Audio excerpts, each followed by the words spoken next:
Let's raise the second talking point tonight. Will we ever get to know who are these real beneficiaries of black money stashed abroad?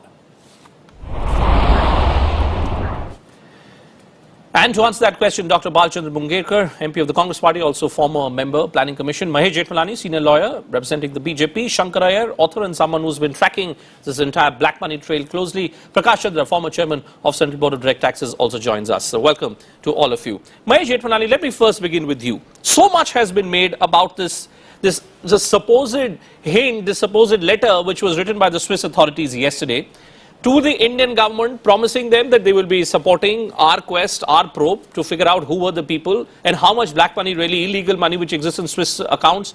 Now we're told that actually there has been no such letter, and there has been an official statement which has been put out by the Swiss authorities today saying that there has been no further development as far as fight against black money is concerned, though they say that they will continue to support India. My point is very simple, Mahesh, today. How realistic is the possibility of India ever getting to those fictitious accounts which seem to exist in Switzerland, which have a lot of that world's money there? Well, whether there's actually been made a media statement made by the Swiss government authorities or not, but what you followed that up with, Bhupendra, was that they said they're going to extend full cooperation in the matter of unearthing illegal Indian money abroad, augurs well for this country. It shows that there's a perceptual shift, that the formation of an SIT and an announced determination by the present government to recover that money has made a difference, and at least cooperation is forthcoming. Now, whether there are disclosures or not, at the moment, I mean, I don't know now the authenticity of that letter, which we all assumed was right, seemed to be shrouded in some kind of doubt.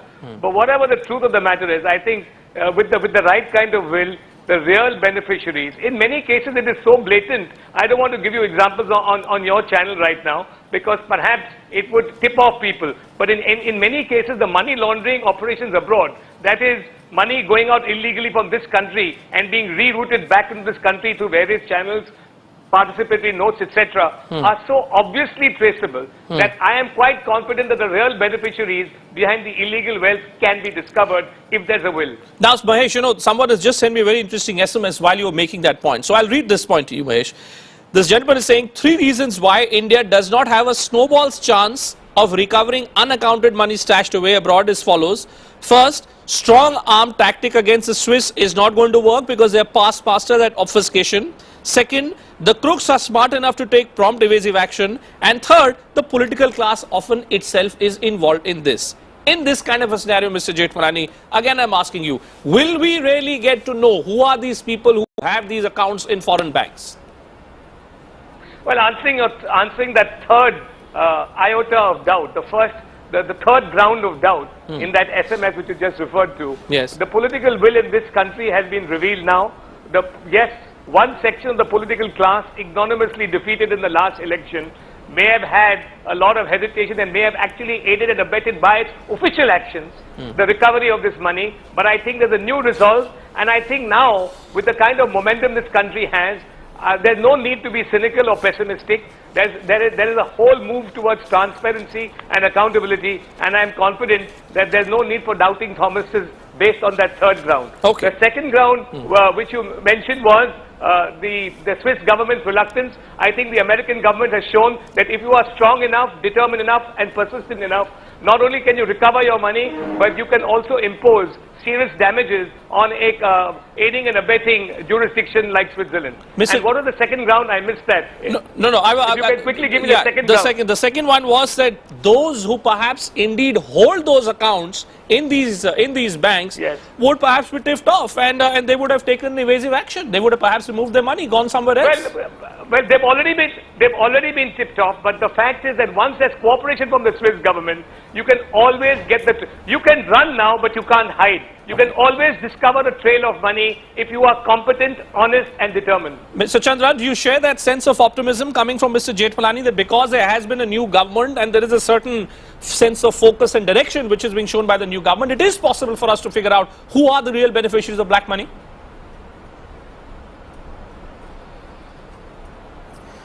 I think yes, if we are determined to trace it, we can certainly trace it. And if the government is that way taking care of that, there will be consequences of non-cooperation and the government will be fully involved, then probably that political will as well as determination to trace it is important. And it appears that the very fact that this government, one of the first actions was to create the SIT is a very good sign. And I'm very sure and positive that it will lead to good results. You believe that it will lead to good results. But Shankar Iyer, how many times have we had this debate in the last 1 year? I was just thinking to myself, and how many times have we thought that the actual amount of black money within India perhaps would be far greater, than the black money which exists in these accounts, if it does exist in these accounts in banks of Switzerland and other tax havens. Is it really possible, Shankar, for us to figure out exactly who are the people who hold this illegitimate, this ill-gotten wealth in these tax havens? Well, Bhupen, to answer your question, for how many years, it's not just 1 or 2 years. Black money in India. Yeah, Shankar Iyer. Bhupen, the first income tax investigation commission in India was appointed in 1947 and was headed by a gentleman called S. Vardachari. And the first VDIS scheme in India was in 1951. Now that should give you and the viewers some idea of the historicism of this problem. Of course, any government, if they want to fix this problem, they can fix this problem. And as we always tend to sort of get carried away by a sort of bird in the bush story. I mean, black money is black only when it moves from one asset class to another asset class without the payment of taxes. Thereafter, black money continues to be in the economy or in the overseas economy or in bank accounts, continues to earn returns. So if the government wants to track down the money in not just the Swiss banks but in Cyprus or in Cayman Islands or in Singapore or wherever these monies are, it can. I mean, why isn't the government or successive governments not been able to fix the problem of participatory notes? Is because there is an element of tacit understanding that there are certain things we're going to let happen. I mean, so this round tripping of money, round tripping of investments, all this is known to people. It's not like some rocket science. And surely not all the problems of black money in India are going to be fixed if we get those 14,000 crores or whatever that is there in the Swiss bank account. I mean, a few months back, we have all heard of different other banks, different countries giving us information. Right. We don't know what's happened to that. Right. And hopefully the SIT will look into all these issues. The primary issue that the SIT should also look into is how black money is created in different asset classes, in real estate, in political funding, in all the issues that come through.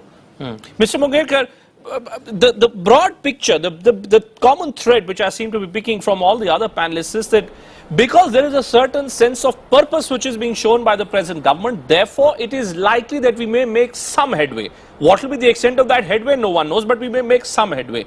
Are you willing to concede today, Dr. Mungerkar, that maybe the problem was perhaps with the Congress party, that the Congress just wasn't serious enough in terms of dealing with this problem?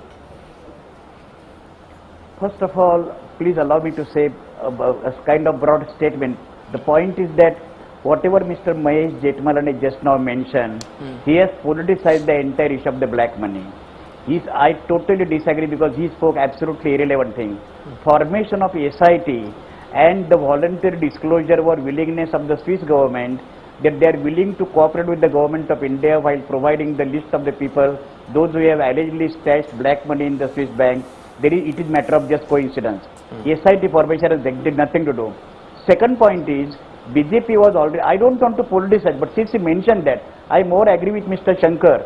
It is the matter of political will, and the political class in this country, irrespective of political parties, are blatantly corrupt. I don't want to take any partisan stand. No, why? For example, was the Congress? I just want to understand. I just want to push that. Because the point which was being made by everyone was that, listen, there is a new government, it's more decisive, therefore there is a possibility that we may get something. My point is, was the Congress just not decisive enough? Mr.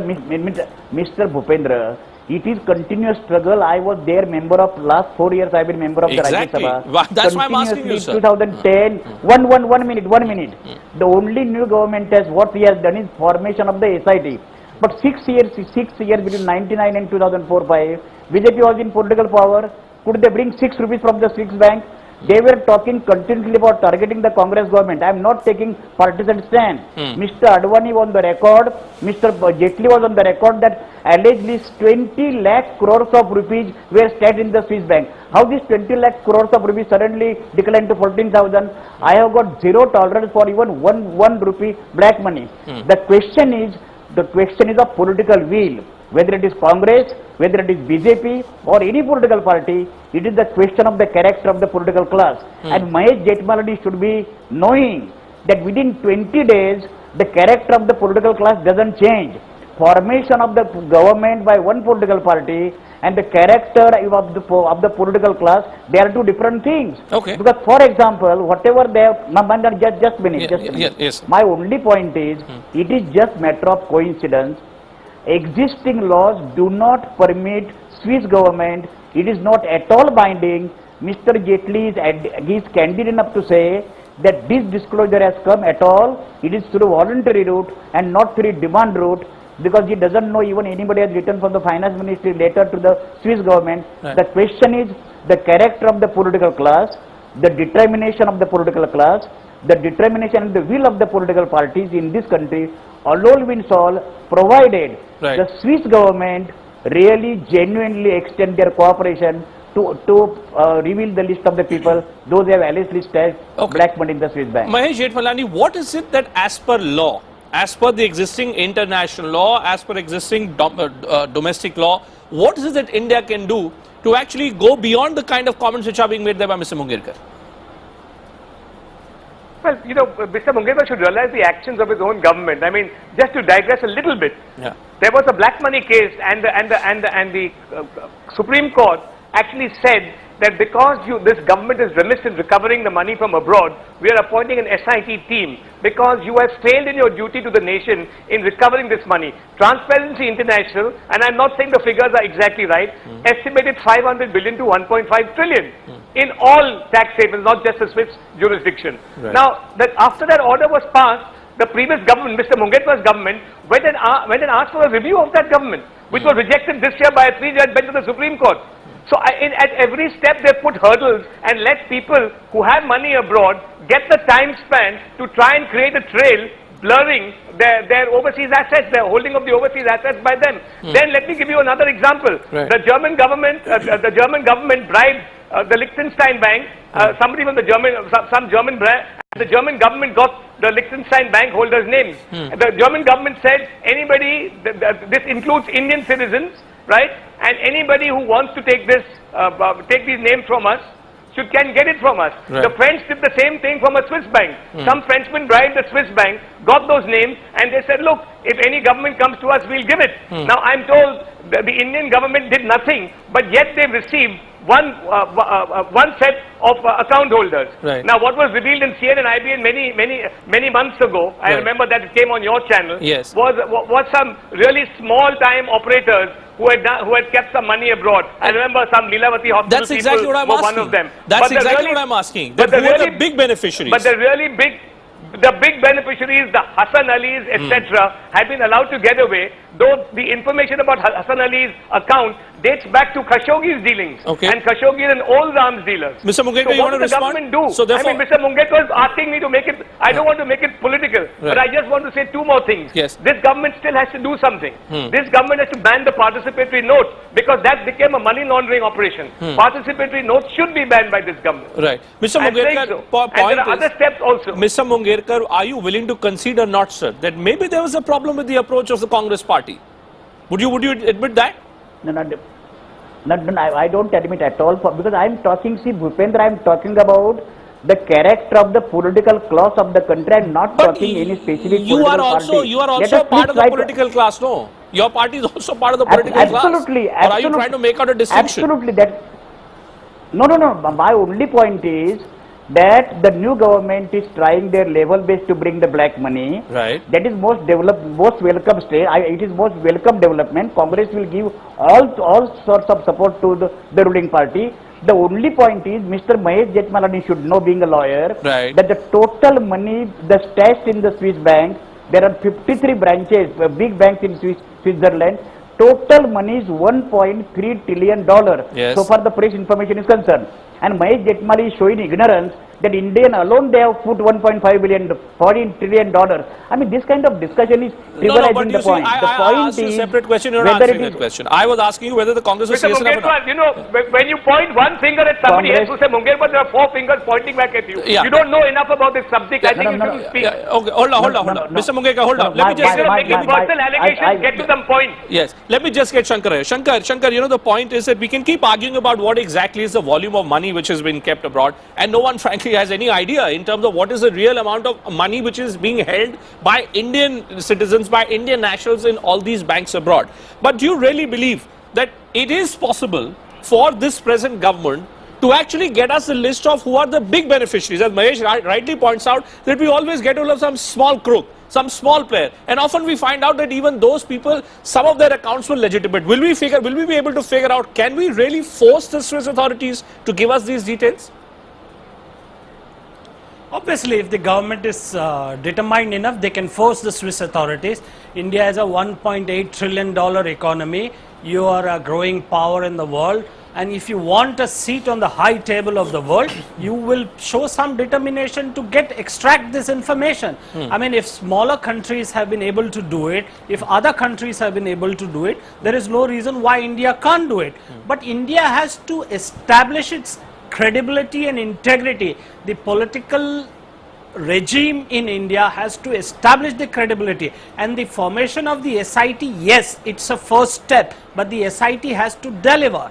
If you remember, in Pranab Mukherjee, when he was the finance minister, we had a white paper on black money. I don't know what, I mean, what happened to it that? had no figures. True. So we have to look at this distinctly, not just the big guys and the small guys, but everybody who has money abroad. And a lot of Indians have money that is used for legitimate, I mean, if the Swiss bank accounts have money that is kept on fiduciary responsibilities. I mean, really, those guys whose names are there, a lot of them will be legitimate. The point that I'm making, Bhupen, and which has been said again and again in this kind of debate, is that you have to have a two-pronged approach. One about the generation of black money, the round-tripping, the usage, right, and then catch the culprits. Right. I haven't seen any movement on the catching of the culprit, of making an example of people, what is called the effective deterrence. Okay. So these are issues that lend the other foreign governments to think that, okay, there's a lot of noise here, but there's not, I mean, so we I need don't to want change to that. sort of Your basic point is that we need to prejudice change the that. idea of the SIT, but Yes. some things are going to be Something done. needs to be done, and I take the point that you're making. There have always been a white paper, there's been talk of a separate investigation, and often what is it that comes out of it? Ultimately, at the end of the day, we just get hold of a few names and we never manage to find out who are these big names, whose names otherwise we keep hearing in India, and we keep hearing these accusations and counter accusations between different political parties that this individual may have that much money stashed abroad, but we never really figure out. But gentlemen, thank you so much for joining me on this edition of India at 9. How many times have we had this debate over the last 1 year? It amazes me sometimes. You can keep looking at the same subject, you can keep asking the same questions to the government and the political class, and ultimately the answer is also the same, and I'm afraid the conclusions, the consequence is also the same, that nothing happens. Hopefully something different can be done this time around.